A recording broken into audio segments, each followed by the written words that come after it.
કોંગ્રેસ પ્રભારી રાજીવ સાતવ સાથે માનુ ચાવડા સંવાદદાતાએ સીધી વાતચીત કરી હતી। આવો સાંભળીએ। થવાનો છે એમની સાથે આપણે વાત કરીએ। આજે પ્રચારનો પ્રથમ દિવસ है सर, आज पहला दिन है, आज प्रचार में जुड़ रहे हैं, कौन से मुद्दे लेके जाएंगे आप?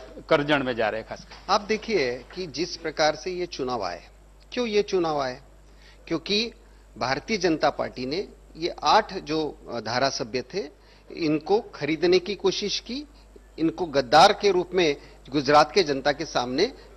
अब जब कोरोना की महामारी है, पूरा देश कोरोना से परेशान है, गुजरात में खास तौर से तो कोरोना की वजह से जो हालत हुई है, आम लोगों के लिए इतनी परेशानी थी, ना टेस्टिंग की सुविधा थी, ना हेल्थ का इंफ्रास्ट्रक्चर गुजरात में था, जिसमें आम लोग परेशान थे। और गुजरात की जनता ने जब 2017 को यह निर्णय लिया कि 5 साल के लिए धारासभ्यों को चुनकर दिया, जब 5 साल के लिए इन धारासभ्यों को चुनकर दिया, कांग्रेस का होगा, भाजपा का होगा, तो 5 साल इन्होंने जनता की सेवा करना अपेक्षा थी। उसी इसमें जब कोरोना में लोग परेशान थे, जब धारासभ्यों की जरूरत थी, तब इन धारासभ्यों को करोड़ों रुपए देकर खरीदने की कोशिश भारतीय जनता पार्टी ने की।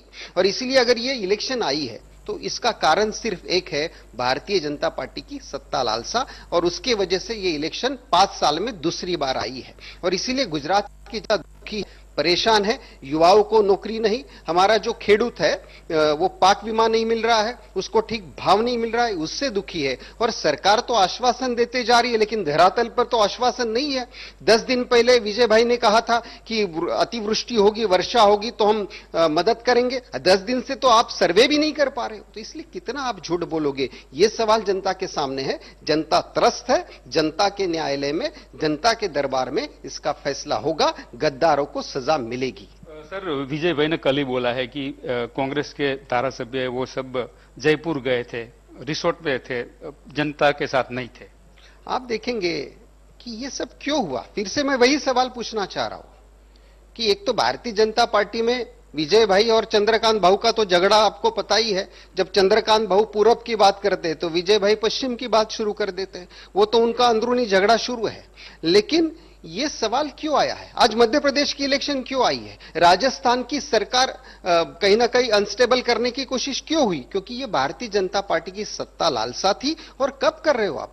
जब कोरोना की महामारी है, लोग परेशान है, लोग दुखी है। इसके लिए अगर कोई जिम्मेदार है तो सिर्फ और सिर्फ भारतीय जनता पार्टी की यह सरकार है। 25 साल से आप राज कर रहे हो, ऐसा नहीं 1 साल 2 साल हुआ। 25 साल में ना गुजरात का हेल्थ इंफ्रास्ट्रक्चर बना सके, ना सही मायने में शिक्षा का इंफ्रास्ट्रक्चर आप लोग बना सके, और 2-2 बार 5 साल में 2-2 बार वोटिंग के लिए जनता को मजबूर कर रहे हो। क्या जनता को आपने इस प्रकार से जनता के साथ जो ट्रीटमेंट कर रहे हो, जनता इसका जवाब आपको जरूर देगी 3 तारीख को। फिर भी भाजपा बोल रही है कि कांग्रेस टूट रही है, बार बार बोल रहे हैं कांग्रेस टूट रही है, क्या स्थिति है? आप देखेंगे ये विजय भाई का और चंद्रकांत भाऊ का झगड़ा चल रहा है, उसमें नितिन काका को परेशान ये लोग कर रहे हैं। तो इसमें अगर सही मायने में इंटरनल रिबेलियन अगर कही है तो भारतीय जनता पार्टी में है। भारतीय जनता पार्टी को अगर सही सोचना है इस सरकार को, तो गुजरात में कैसे हेल्थ की इंप्रूवमेंट करे, हेल्थ का इंफ्रास्ट्रक्चर बनाए, शिक्षा का जिस प्रकार से आक्रोश लोगों में है, जिस प्रकार से फी बढ़ते जा रही है, लोग परेशान है, उसके बारे में तो आप चर्चा नहीं करना चाह रहे हो। आप कांग्रेस का छोड़ो, 25 साल से गुजरात की जो हालत आपने खराब की उसके बारे में कभी तो बोलो विजय भाई, कभी तो बोलो चंद्रकांत भाऊ। 25 साल से गुजरात की जनता ने आपको वोट दिया है, उसका कभी तो हिसाब दोगे कि नहीं दोगे? आज वो हिसाब मांगने की बारी है। इन गद्दारों को कितने करोड़ में खरीदा और इन गद्दारों की वजह से 2 बार इलेक्शन क्यों लगी, इसका जवाब और इसका सवाल मांगने की बारी है। चुनाव प्रचार में अंडा फेंका जाता है, जूते फेंक जाते हैं और बोलते हैं कि कांग्रेस ने किया है। ये क्या मानते हैं आप? देखिए, इस प्रकार की कोई भी बात है ना, इसका हम कंडेन भी करते हैं और ऐसे किसी बात होनी ही नहीं चाहिए राजनीति में। लेकिन अगर भाई और भाऊ झगड़ना ही चाह रहे हैं तो अब बीजेपी की अंदरूनी लड़ाई के लिए तो आप हमें दोष नहीं दे सकते हो। इसलिए बीजेपी की अंदरूनी लड़ाई है।